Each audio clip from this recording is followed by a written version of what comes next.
మిత్రమా, భారతీయ సనాతన ధర్మం ప్రకారం మరణం అనేది కేవలం దేహానికి మాత్రమే, ఆత్మకు కాదు.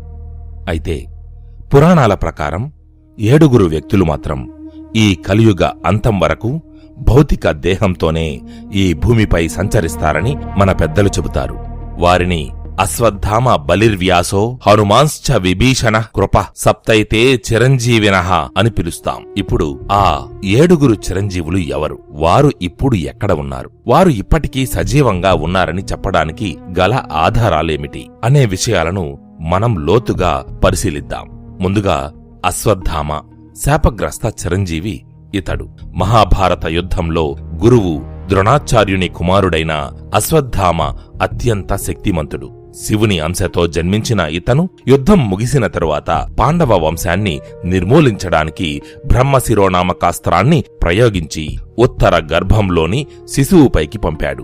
ఈ అకృత్యానికి ఆగ్రహించిన శ్రీకృష్ణుడు అశ్వత్థామ నుదిటిపై ఉన్న మణిని తొలగించి 3000 ఏండ్లపాటు ఒళ్లంతా పొండ్లతో రక్తంతో ఏ ఒక్కరూ పలకరించని నిర్జన ప్రదేశాల్లో తిరుగుతూ చావుకోసం పరితపించమని శపించాడు. పురాణాల ప్రకారం అశ్వత్థామ ఇప్పటికీ నర్మదా నదీ తీరంలో సంచరిస్తున్నాడని నమ్ముతారు. మధ్యప్రదేశ్లోని అసిర్ఘర్ కోటలో ఉన్న శివాలయంలో ప్రతిరోజు తెల్లవారుజామున ఎవరో వచ్చి తాజా పువ్వులతో పూజ చేస్తారని అక్కడి ప్రజలు చెబుతుంటారు. ఆ పూజ చేసేది అశ్వత్థామ అని, అతను తన గాయాల నుంచి ఉపశమనం కోసం నూనె అడుగుతూ కనిపిస్తుంటాడని స్థానిక కథనాలు ఉన్నాయి. ఇక 2వ చిరంజీవి బలిచక్రవర్తి. దానగుణానికి మారుపేరు. రాక్షస రాజు అయినప్పటికీ అత్యంత ధర్మపరుడు బలిచక్రవర్తి. తన దానగుణంతో స్వర్గాన్ని కూడా ఆక్రమించడంతో ఇంద్రాది దేవతల కోరిక మేరకు విష్ణువు వామనావతారంలో వచ్చి 3 అడుగుల నేలను దానంగా ఇవ్వమని అడుగుతాడు. 2 అడుగులతో భూమి ఆకాశాలను కొలచిన స్వామి 3వ అడుగు కోసం బలి తల మీద పాదం మోపి అతడిని పాతాళానికి పంపుతాడు.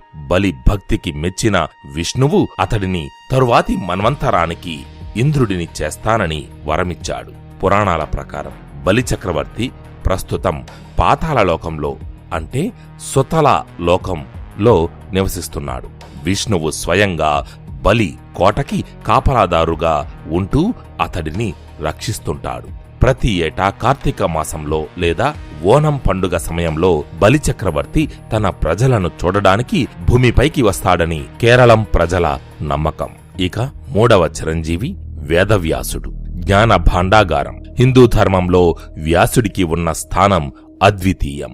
వేదాలను విభజించి అష్టాదశ పురాణాలను మహాభారతాన్ని రచించిన జ్ఞాని వేదవ్యాసుడు. సత్యవతీదేవి పరాశర మహర్షి పుత్రుడైన వ్యాసుడు కలియుగంలో ధర్మం క్షీణిస్తున్నప్పుడు ప్రజలకు మార్గదర్శనం చేయడానికి చిరంజీవిగా ఉన్నాడు. పురాణాల ప్రకారం వ్యాసుడు హిమాలయాల్లోని బదరికాశ్రమం సమీపంలో ఉన్న మానా అనే గ్రామంలో ఒక గుహలో నివసిస్తున్నాడని నమ్ముతారు.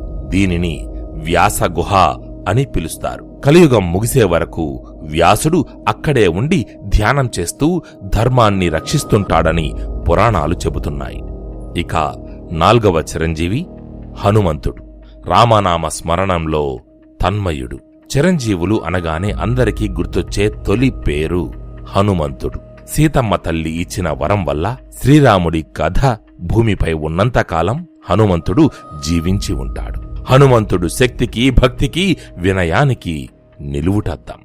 పురాణాల ప్రకారం రామాయణం ముగిసిన తరువాత హనుమంతుడు గంధమాధవ పర్వతంపై నివసిస్తున్నట్లు చెబుతారు. ఎక్కడైతే రామనామ స్మరణ జరుగుతుందో అక్కడ హనుమంతుడు సూక్ష్మరూపంలో హాజరవుతాడని భక్తుల నమ్మకం. ఆధునిక కాలంలో కూడా శ్రీలంకలోని మాతంగ తెగ ప్రజలు హనుమంతుడు తమను కలవడానికి వస్తుంటాడని చెబుతుంటారు. ఇక 5వ చిరంజీవి విభీషణుడు. ధర్మపక్షపాతి.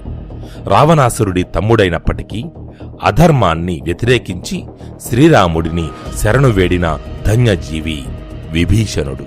రావణ వధ అనంతరం లంకాధిపతిగా బాధ్యతలు చేపట్టిన విభీషణుడికి లోకంలో ధర్మాన్ని నిలబెట్టడానికి శ్రీరాముడు చిరంజీవిగా ఉండమని ఆజ్ఞాపించాడు. పురాణాల ప్రకారం విభీషణుడు ఇప్పటికీ లంకాపురిలో అంటే నేటి శ్రీలంకలో ఉంటూ తన రాజ్యాన్ని ధర్మబద్ధంగా పాలిస్తున్నాడని, అయితే సామాన్యులకు అతను కనిపించడని అంటారు. ఇక 6వ చిరంజీవి కృపాచార్యుడు, కురువంశ గురువు. కౌరవ పాండవులకు విలువిద్యను బోధించిన మొదటి గురువు కృపాచార్యుడు. ఇతను శరద్వంతుడు అనే మహర్షి కుమారుడు. అత్యంత నిష్పాక్షికంగా ధర్మబద్ధంగా జీవించిన ఇతని వ్యక్తిత్వం కారణంగా కలియుగ అంతం వరకు జీవించి ఉండాలని వరం పొందాడు. కృపాచార్యుడు ఇప్పటికీ భూమిపై ఏదో ఒక రూపంలో సంచరిస్తూ యోగ సాధనలో ఉంటాడని చెబుతారు. వచ్చే మన్వంతరంలో ఇతను సప్తర్షులలో ఒకరు కాబోతున్నాడు. మిత్రమా, ఇక్కడే మనం ఒక విషయం గమనించాలి. మన్వంతరం పురాణ కాలగణన ప్రకారం మన్వంతరం అంటే ఒక మనువు పరిపాలించే కాలం. సనాతన ధర్మం ప్రకారం కాలం అనేది చక్రంలా తిరుగుతూ ఉంటుంది. అందులో అత్యంత భారీ కాల ప్రమాణాలను లెక్కించడానికి ఈ మన్వంతరం అనే పదాన్ని ఉపయోగిస్తారు. దీని గురించి ఇంకాస్త లోతుగా పరిశీలిస్తే మన పురాణాల ప్రకారం ఒక మన్వంతర కాలం సుమారు 30,67,20,000 మానవ సంవత్సరాలు. ఒక మహాయుగం అంటే 4 యుగాల సమాహారం. అంటే కృత, త్రేత, ద్వాపర, కలియుగాలన్నమాట. ఇటువంటి 71 మహాయుగాలు గడిస్తే ఒక మన్వంతరం పూర్తవుతుంది. ప్రతి మన్వంతరం ముగిసినప్పుడు ఒక చిన్న ప్రళయం అంటే అవాంతర ప్రళయం సంభవిస్తుంది. ఆ తరువాత మళ్లీ కొత్త మన్వంతరం ప్రారంభమవుతుంది. ఇక్కడ మనువు పాత్ర గూర్చి చర్చించుకోవాలి. ప్రతి మన్వంతరానికి ఒక మనువు అధిపతిగా ఉంటారు.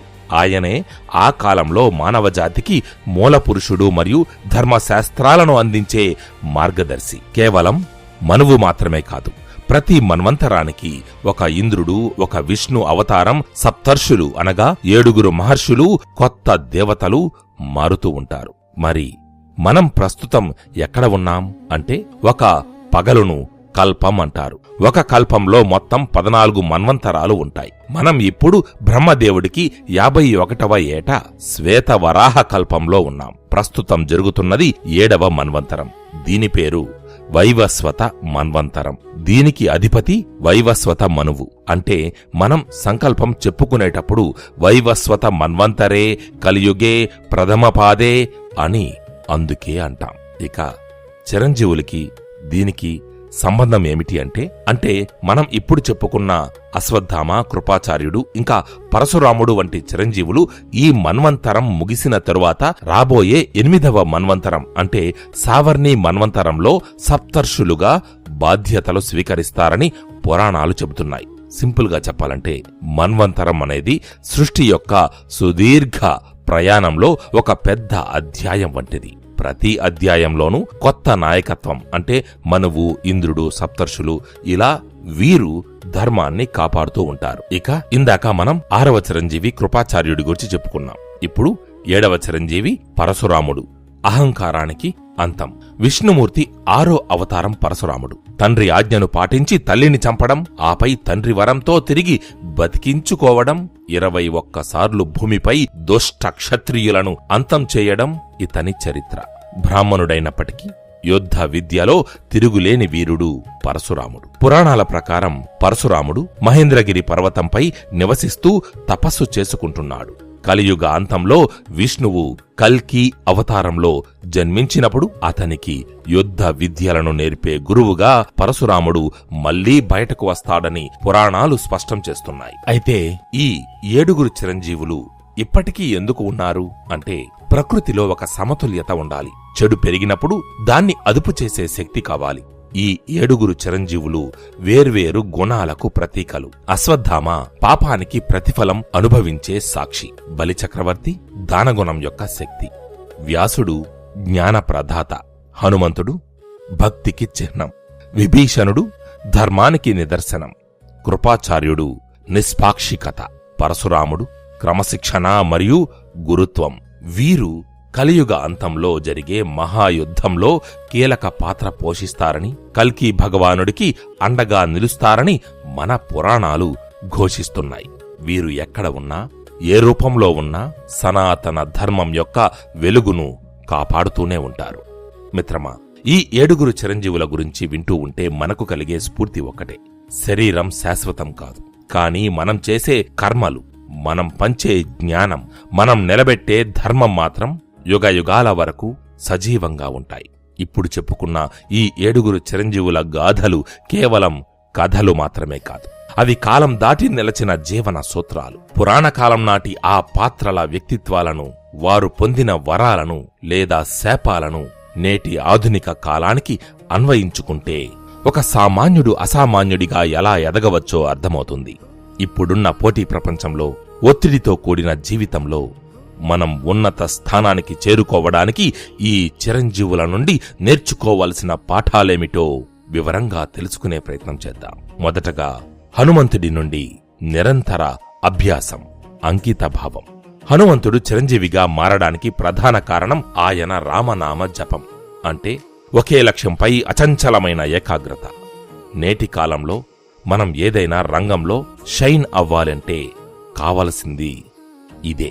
మీరు సాఫ్ట్వేర్ ఇంజనీర్ అయినా, కంటెంట్ క్రియేటర్ అయినా, లేదా వ్యాపారవేత్త అయినా మీ రామనామ జపం ఒక్కటే. మీ స్కిల్, మీ నైపుణ్యం.